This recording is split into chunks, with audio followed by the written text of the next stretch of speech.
Live breaking news, everybody. Former President Bill Clinton defies a congressional subpoena to show up before Congress and testify on the Epstein investigation. You're not going to believe this. Check this out.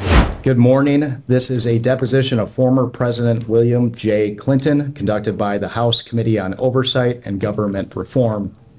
On July 23, 2025, the Subcommittee on Federal Law Enforcement unanimously voted to approve a motion directing the committee to authorize and issue a subpoena to former President Clinton for a deposition.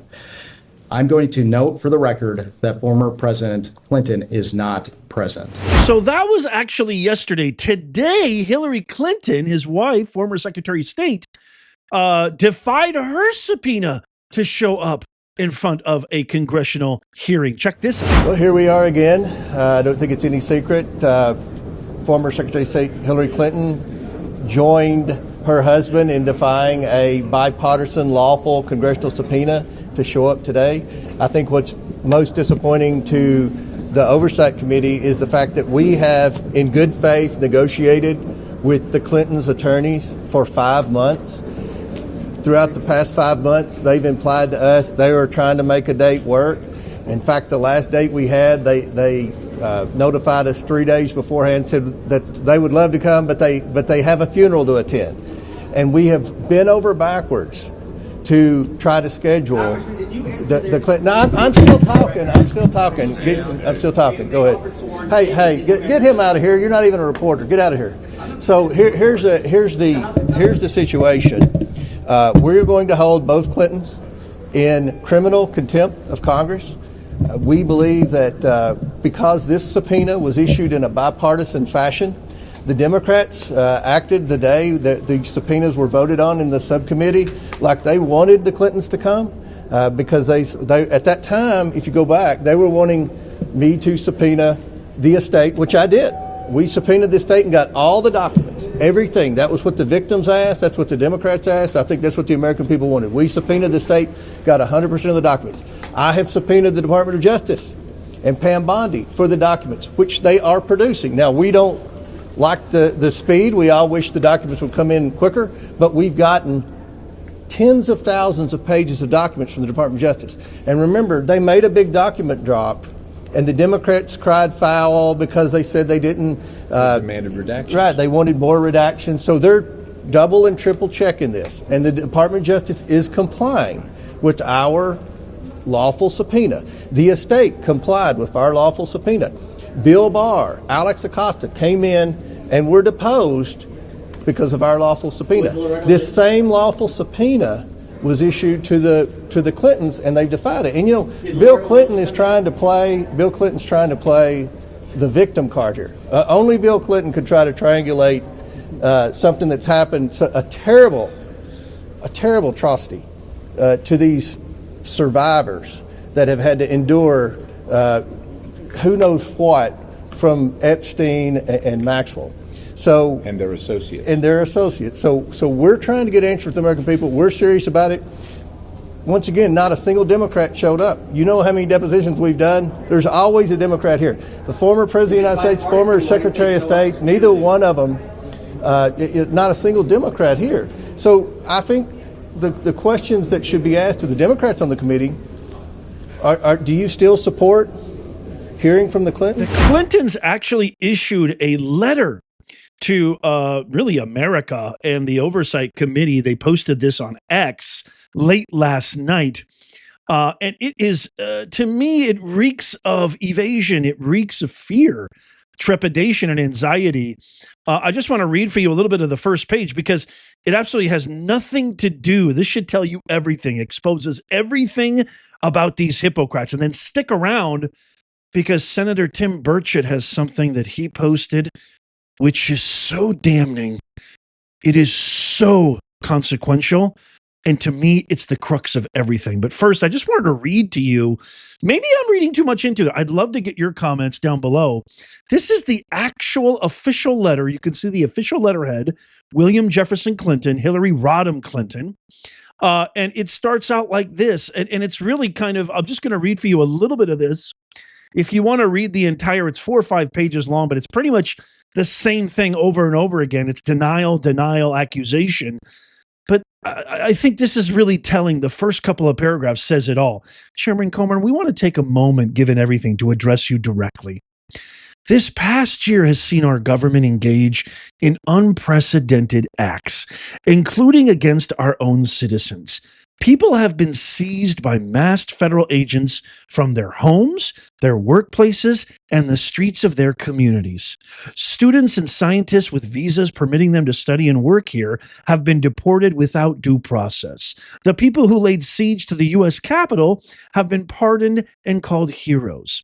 So okay, and it goes on and on like this. Excuse me, I beg your pardon, Mr. Former President, Miss Former Secretary of State. And I'm trying to be as deferential as possible here. I want to call you a lot worse because that's what you deserve. What the hell does that have to do with the Epstein investigation? What does that have to do with you guys crying over the past 12 months? He's a pedo. He's this. He's hiding. He's covering up. You guys were shouting and yelling, Epstein, release it, release it. What does that have to do? What's your aim? I thought this was all about the survivors, the victims, the people who, to quote James Comer, had probably experienced God knows what at the hands of these villainous ghouls. What does you're turning this into a political platform, which, by the way, J6 has been completely debunked. Pelosi withheld, there's sworn testimony from the captain of the DC police, withheld the National Guard not once, not twice, not 3, but 4 separate times until it politically became advantageous to her, which she admitted on video. Our law enforcement officers, you're going to attack ICE? I mean, if this doesn't scream, I'm guilty, if this doesn't scream, I'm trying to deflect, they also go on to talk about political weaponization. Can you believe this? After everything they put Trump through, all those sham trials, they tried to smear him, debank him, bankrupt him, imprison him, assassinate him. They have the audacity. Jack Smith, as soon as President Trump won, because I was right last year when I told everybody this was all to just obstruct Trump from winning, to try everything in their power, had nothing to do with justice, has nothing to do with actually getting the criminals and getting down to the truth, has nothing to, just like Epstein, has nothing to do with it. It was all to get Trump. Why did he dismiss all the cases? Why did Fannie Willis get disqualified? Why did a 3-panel judge of Superior Court in Georgia say this case is ridiculous? Why did the new prosecutor, the new DA, dismiss the entire case, the RICO case, which cost Georgian Fulton County residents billions, millions, God knows how much, not billions, but a lot, quite frankly, a lot of money. You're going to invoke the same ridiculous, debunked, Democrat, criminal, thug protecting talking points?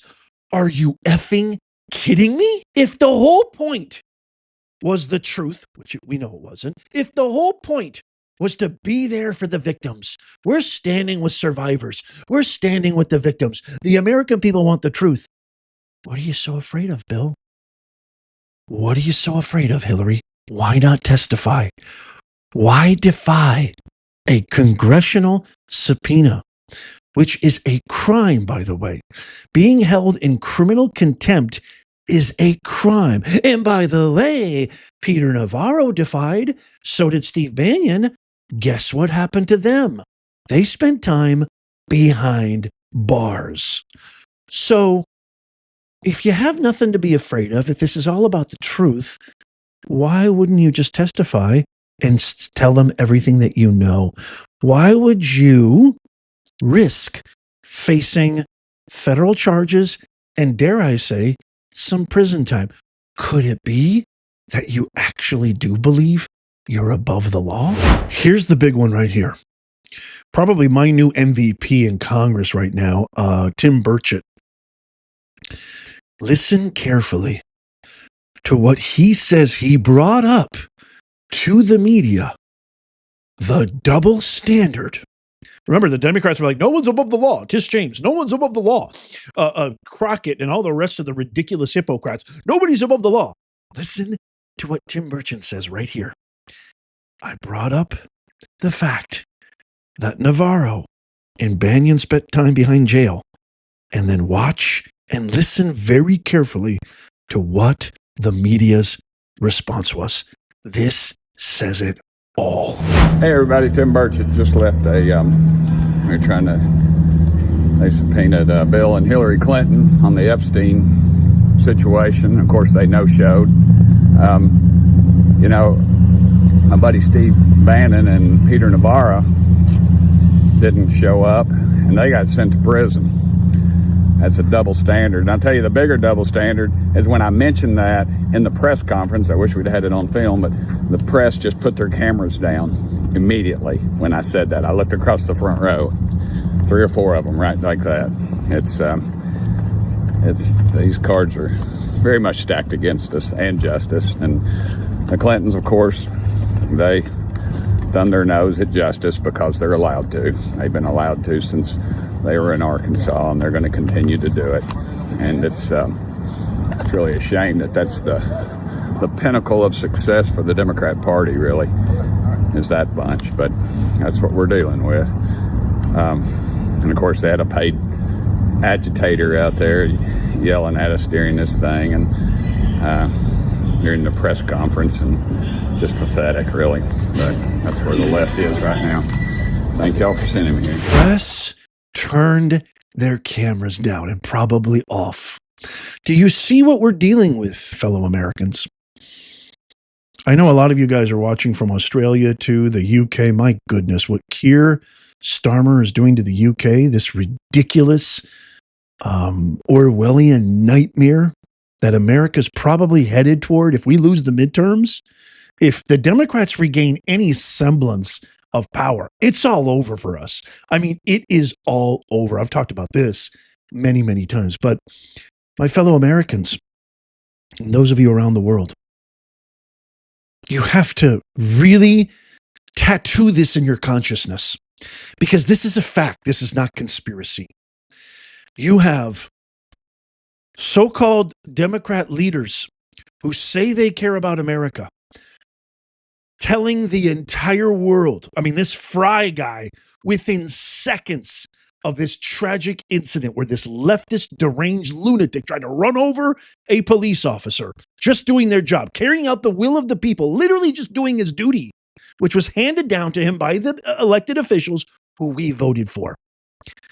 This guy goes on 18, 20, 25 different networks, local and national, and calls our hardworking law enforcement officers murderers, and the media calls him a hero. Our hardworking law enforcement officers risking their lives every single day, risking their families' lives every single day because they're getting doxxed. Assaults are up over 1,300% per Tom Homan in the Department of Homeland Security. They get called Nazis and Gestapo. Do you see what we're up against, America? What Tim Burchett just said right there, the double standard. You think the Clintons are going to be held in contempt? You think they're going to face any prison time? What's the likelihood of that happening? Comer says he's filing contempt charges. But I ask you, in the comments down below, what's the likelihood? Navarro, Banyan, prison. What's the likelihood? Former President Bill Clinton and former Secretary of State Hillary Clinton, probably two of the most treasonous, besides Obama, Soros, and this entire cabal called the radical left Leninist Marxist Democrats. What's the likelihood? Throw Holly Weirdo in there too. Matt Damon's wearing a Be Good pin. Didn't watch a single video, not an ounce of critical thinking, didn't even consider that this officer now has reported internal bleeding from the blatant attempted murder by this deranged leftist lunatic. I watched every single video. I debunked it. I analyzed it. She tried to run him over. She blocked traffic for 45 minutes. She was waving criminal aliens. Ilhan Omar, mentally Ilhan, was saying, oh, she was just politely waving. We're facing a serious enemy within, y'all. I want to hear from you. What do you think's going to happen to the Clintons? And also let me know what your thoughts are Where do we go from here? You want to help? You can help. Just by watching this video, you're helping, but you need to tap that thumbs up and share this with everybody you know. Everybody. Because our mission here is to make common sense go viral. You can help. It takes you less than a nanosecond, and I thank you for it. Don't forget to check out these videos coming up right here on the screen. Watch this one next right here. Tap my face to subscribe and follow. It doesn't cost you a thing. And make sure you turn on the bell so you never miss anything. And as always, may God bless you, and may God bless the USA and all who defend her. I'll see you soon.